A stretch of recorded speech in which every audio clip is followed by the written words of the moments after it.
Hello friends, this is Shashi and welcome back to my YouTube channel. आज मैं discussion करूंगी कि एग्ज़ाम सेंटर सिटी किसका कहाँ गया है।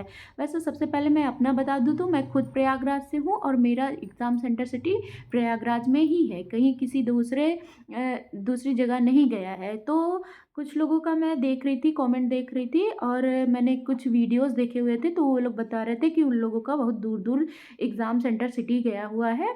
तो मैं तो बताऊं तो अभी तक मैंने चेक भी नहीं किया था, बट जब मैंने यूट्यूब पे एक दो वीडियोस देखी तो उन लोगों का एग्ज़ाम सेंटर सिटी बहुत दूर गया था। तो मुझे भी डाउट हुआ, हो सकता है मेरा भी गया हो। तो मैंने चेक किया तो मेरा तो प्रयागराज में ही है, ऐसी कोई टेंशन की बात नहीं है। प्रयागराज में ही आसपास ही कहीं होगा, मतलब 20 से 25 किलोमीटर, इतना तो हम पहले से माइंड अपना रिकवर कर सकते हैं कि इतनी दूर ही होगा। और दूसरी चीज़ मैं बता दूं कि एक कमेंट आया हुआ है जिनका क्या कहते हैं, उन्होंने बोला है कि उनका रजिस्ट्रेशन नंबर इनवैलिड बता रहा है या तो पासवर्ड इनवैलिड बता रहा है, उनका एग्ज़ाम सेंटर सिटी शो नहीं हो रहा है। तो वो क्या करें? फर्स्ट ऑफ ऑल मैं बताऊंगी कि अ, अगर उनका रजिस्ट्रेशन नंबर इनवैलिड या पासवर्ड इनवैलिड बता रहा है तो वो अपने से ना चेक करके साइबर कैफ़े में चले जाएं और वो अपना हाई स्कूल का नंबर, रोल नंबर, और दूसरा क्या है कि ये अपना रजिस्ट्रेशन नंबर दोनों लेके साइबर कैफ़े वाले से बता दें तो वो निकाल के दे देंगे आपका, इनवैलिड नहीं बताएगा। ये होता क्या है कि जैसे पासवर्ड उन लोग जब फॉर्म फिलअप करते हैं तो पासवर्ड उन लोग डालते हैं तो बताना भूल जाते हैं कि ये आपका पासवर्ड है, तो उसी में से ही थोड़ा बहुत ऊपर नीचे हो जाता है कि हमको पता नहीं रहता है। वैसे सच बताऊं तो मैंने भी पासवर्ड पहले अपने डेट ऑफ बर्थ के हिसाब से डाला था, बट वो मेरा भी इनवैलिड बताया। फिर सेकंड मैंने साइबर कैफ़े वाले को फ़ोन किया तो उन्होंने पासवर्ड जब बताया तब मैंने जब चेक किया तो मेरा राइट था। तो ऐसा ऐसे कोई घबराने की बात नहीं है, कोई टेंशन की बात नहीं है कि आपका फॉर्म रिजेक्ट हो गया या आपका रजिस्ट्रेशन हुआ नहीं। अगर आपका रजिस्ट्रेशन हुआ है तो आपका फॉर्म कोई रिजेक्ट नहीं हुआ है। आप साइबर साइबर कैफ़े वाले से बात कर लीजिए जहाँ पे आपने फॉर्म फिलअप किया है, नहीं तो आप किसी भी साइबर आसपास किसी भी साइबर कैफ़े पे जाके अपना एग्ज़ाम सेंटर सिटी देख सकते हैं। और सब लोग कमेंट करिएगा किनका कहाँ गया है, और प्रयागराज में जिनका जहाँ गया है वो लोग भी कमेंट करिएगा। और लास्ट में जब हमारा एडमिट कार्ड आ जाएगा तो हम बताएंगे कि प्रयागराज में मेरा किस कॉलेज या किस स्कूल में गया है। तो आप लोग भी बताइएगा, आपका अगर उस स्कूल या कॉलेज में गया होगा तो आप भी प्लीज़ कमेंट करिएगा। और इससे हमारा क्या होगा कि हम लोगों को एक इनकरेज मिलेगा, एक मोटिवेशन मिलेगा, और कोई ऐसा कुछ वो नहीं है। और मैं कुछ क्वेश्चंस लेना चाहूँगी कि मेरे वीडियोस के नीचे कमेंट बहुत सारे आ रहे हैं कि इंग्लिश नहीं आती है। पहला क्वेश्चन मैं ये ले रही हूँ कि इंग्लिश जिनको नहीं आती है वो क्या करें। यार देखो, अभी एग्ज़ाम आपने फॉर्म फिलअप किया है तो इतनी तो अंडरस्टैंडिंग है ही ना कि आप किसी चीज़ का एग्ज़ाम दे रहे हो तो आपको इंग्लिश तो आनी ही चाहिए, जनरल इंग्लिश तो आनी ही चाहिए। आपने सीटेट क्वालिफाई किया है, उसमें भी इंग्लिश रही होगी आपकी। और इतनी हार्ड एंड फास्ट जो सीटेट में आपकी इंग्लिश रही है उसी के ही आसपास इंग्लिश है, क्योंकि ये जनरल इंग्लिश है। इसमें लैंग्वेज में सिर्फ ग्रामर पूछता है, और ग्रामर इतना भी टफ नहीं पूछता है, नॉर्मल ग्रामर रहती है। बस हमारा प्रैक्टिस नहीं रहता तो हमको लगता है कि बहुत है, हार्ड है इंग्लिश सब्जेक्ट। अगर हमारी ग्रामर में अच्छी पकड़ होती है तो हमको वो एकदम नॉर्मल इंग्लिश लगती है। वैसे मैं बता दूं कि किसी को भी इतना श्योर नहीं रहता कि उनकी ग्रामर परफेक्ट ही है। क्वेश्चन ऐसे ऐसे हो जाते हैं, ऐसे सामने आ जाते हैं जो एग्ज़ाम के टाइम पे तो हमको आता ही नहीं, हम गलत करके आ जाते हैं। वही हम घर पे आके जब शांति से फिर से चेक करते हैं, वही क्वेश्चन हमको आता रहता है। तो इतना ज़्यादा घबराने की बात नहीं है। आप किसी को अपने अपने से किसी को ज़्यादा मत समझिए। ये समझिए कि सबसे पहले अपने आप पे बिलीव करिए कि I am the best, I am doing this paper. हम इस पेपर को अच्छे से क्वालिफाई करेंगे और हमारी इंग्लिश कैसे भी हो हम इन 10 दिनों के अंदर इन्हेंस करेंगे उसको। अभी अभी बिल्कुल भी टाइम नहीं है। आज हो गया 3 दिसंबर और हमारा एग्ज़ाम 13 दिसंबर से स्टार्ट है।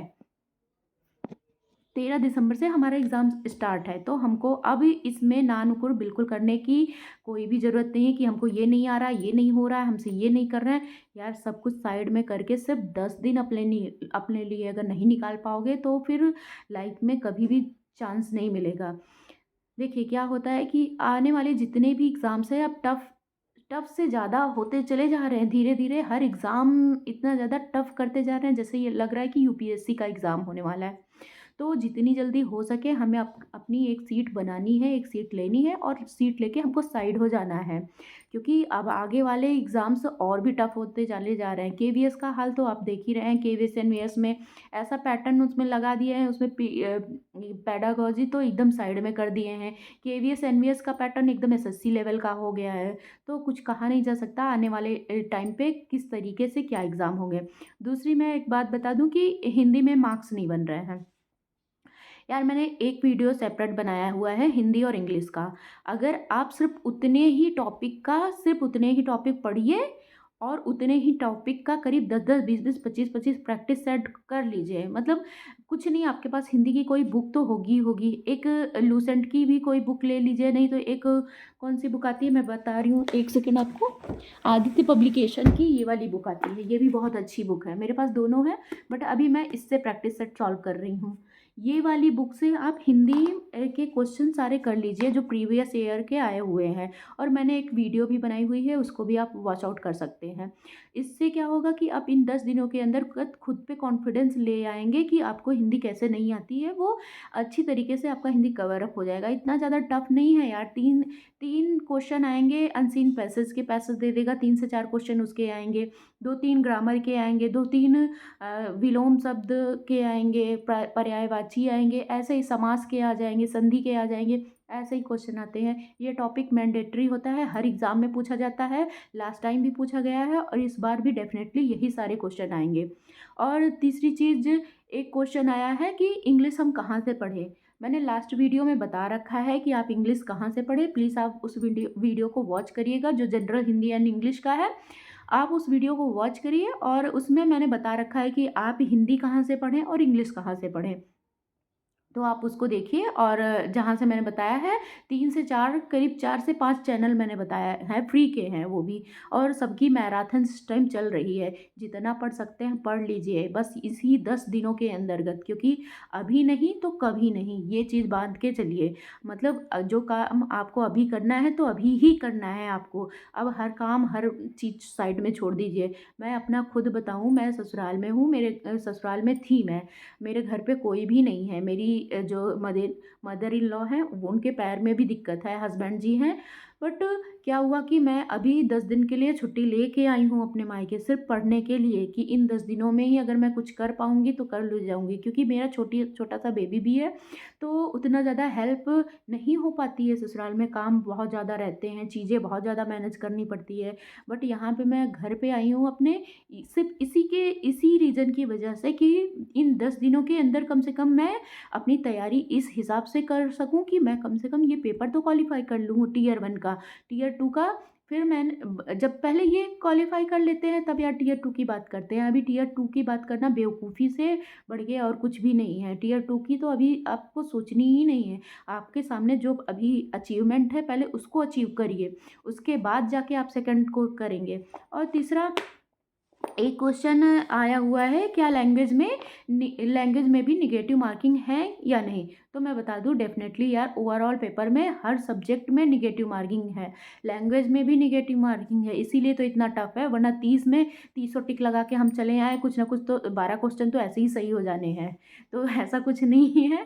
मतलब सॉरी फॉर दैट, मतलब लैंग्वेज में भी निगेटिव मार्किंग है। ये अच्छे से अपने माइंड में बिठा लीजिए। टीजीटी में आपको 30 में 12 क्वेश्चन आपको राइट करने हैं, पीजीटी में 20 में 8 क्वेश्चन आपको राइट करने हैं। इतना अगर आपका सही होगा तब जाके आपकी सेकंड मतलब आगे की कॉपी चेक होगी जिसमें मार्क्स बनेंगे। और ये मार्क्स हमारे सेकंड वाली अदर उसमें वो ऐड नहीं होंगे, ये वाले मार्क्स। और एक क्वेश्चन था कि नॉन टीचिंग की हिंदी इंग्लिश होगी या नहीं। तो same general Hindi non teaching में भी आती है, सेम जनरल हिंदी और इंग्लिश नॉन टीचिंग में भी आएगी, आईसीटी भी नॉन टीचिंग में आएगी। बस हो सकता है मैं अपना ऐसे एक्सपीरियंस नहीं बता पाऊँगी, क्योंकि मैंने नॉन टीचिंग का फॉर्म नहीं फिलअप किया है।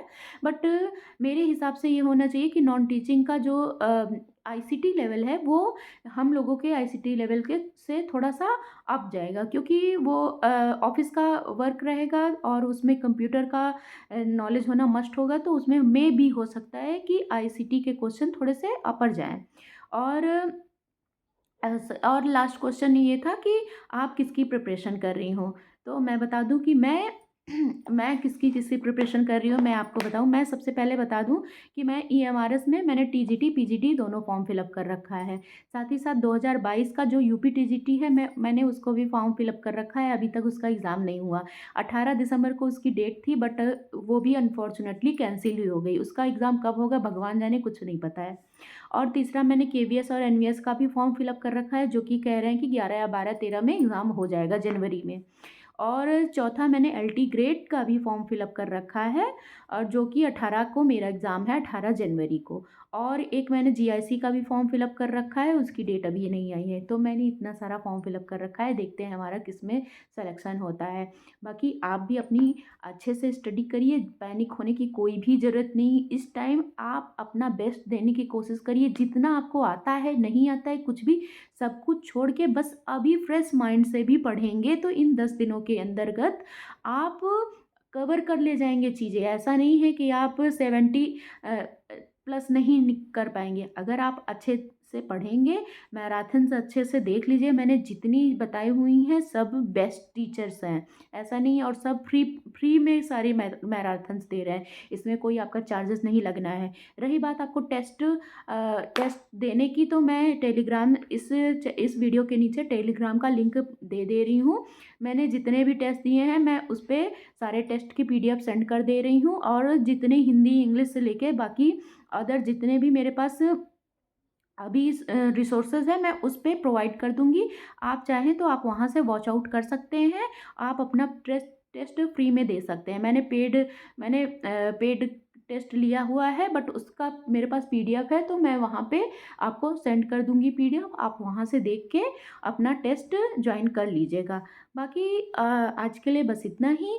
अगर और क्वेरीज होंगी तो आप प्लीज़ मेरे इस वीडियो के नीचे कमेंट करिएगा। बाकी अच्छे से पढ़िए, शांति दिमाग से पढ़िए, सब कुछ होगा यार। मतलब होता है ना, कल आपको अपने हाथ से लिखना है आपका कल।